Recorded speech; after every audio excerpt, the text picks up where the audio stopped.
తెలంగాణలో సంతానోత్పత్తి రేటు తగ్గుతున్న నేపథ్యంలో పారదర్శకమైన నైతిక ఫెర్టిలిటీ సేవల అవసరంపై నోవా ఐవీఎఫ్ ఫెర్టిలిటీ హైదరాబాద్ ప్రత్యేక ప్యానెల్ చర్చ నిర్వహించింది.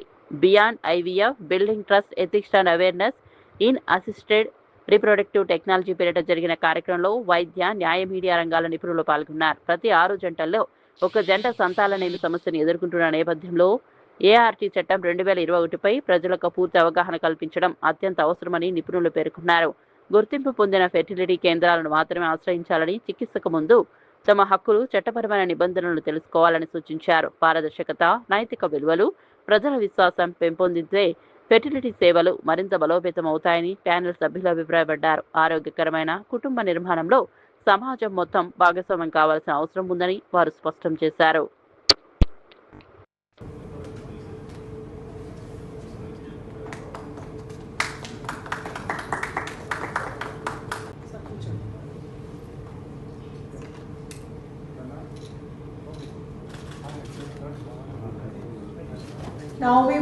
శర్మ వచ్చారు. సో ద మెయిన్ ఇంటెన్షన్ ఇది ఎందుకు చేసాం మేము అంటే ఒక పబ్లిక్ అవేర్నెస్ క్రియేట్ చేయడానికి. అసలు ఏంటి ఇప్పుడు ఇన్ని కేసులు జరుగుతున్నాయి, ఇంత మిస్ఇన్ఫర్మేషన్ ఉంది, జనంకి తెలియాలి. ఒక ఏఆర్టీ యాక్ట్ అనేది ఒకటి ఉంది, దాని మూలాన వాళ్ళు సేఫ్ గార్డ్ అవుతారు.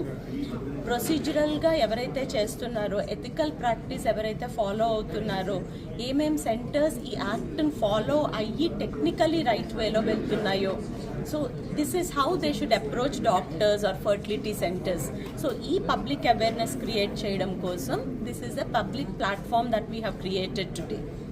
పబ్లిక్లో చాలా డిఫరెంట్ క్వశ్చన్స్ అండి, రెండు ఆన్సర్ చేస్తాను. ఎస్, పబ్లిక్లో బికాజ్ ఇందాక మనం డిస్కషన్లో అనుకున్నాం, ఒక 10% డాక్టర్స్ ఏవో తప్పుడు చేయడం వల్ల, అవే హైలైట్ అవ్వడం వల్ల మేబీ అన్ని ఫర్టిలిటీ సెంటర్స్ ఇలాగే ఉన్నాయేమో అని భయపడే వాళ్ళు ఉన్నారు. బట్ ఫ్యాక్ట్ చెక్ చూసుకుంటే 80% ఆఫ్ ద డాక్టర్స్ చాలా ఎథికల్ ప్రాక్టీస్ చేస్తారండి. అండ్ వాళ్ళు ప్రజలకి మంచి చేయాలనే ప్రాక్టీస్ చేస్తారు. So what is more important is ఎవరు అలాంటి ప్రాక్టీస్ చేస్తున్నారు అవి కనుక్కొని అక్కడికి వెళ్ళి ట్రీట్మెంట్ తీసుకోవాలి. మనకి మిస్ఇన్ఫర్మేషన్ వల్ల రాంగ్ చోట్లకి వెళ్ళి రాంగ్ ట్రీట్మెంట్స్ తీసుకొని మన బాడీ సఫర్ అయ్యి అట్లా మనం మిస్లీడ్ అవ్వకూడదు. నోవా ఐవీఎఫ్ స్పెసిఫిక్గా మా నోవా ఐవీఎఫ్ గురించి చెప్పాలి అంటే మనకి ఇండియాలో ఉన్న తెలుగులో ఉన్న మెయిన్ థింగ్ ఏంటి, మన తెలుగు జనాలకి మన సెల్ఫ్ ఎగ్స్, సెల్ఫ్ స్పర్మ్స్ వాడి చేస్తున్నాము అని ప్రామిస్ చేశాము అంటే అది జరగాలి. సో ఇది మనం ఎలా ప్రామిస్ నిలబెట్టుకుంటాము? వన్ థింగ్, మాకు ల్యాబ్లో ఎలక్ట్రానిక్ విట్నెస్ సిస్టమ్ అనేది ఉంటుంది. అంటే పేషెంట్ ఎగ్స్, స్పర్మ్స్ కలెక్ట్ చేసినప్పుడు వాళ్ళకు ఒక RFID కార్డ్ అనేది ఇస్తాం.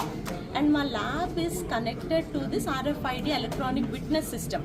అంటే ఎనీ టైం వాళ్ళ ఎగ్స్ కానీ, స్పర్మ్స్ కానీ, ఎంబ్రియోస్ కానీ హ్యాండిల్ అవుతే ఇమీడియట్లీ ఆటోమేటికలీ అది రికార్డ్ అయిపోతుంది.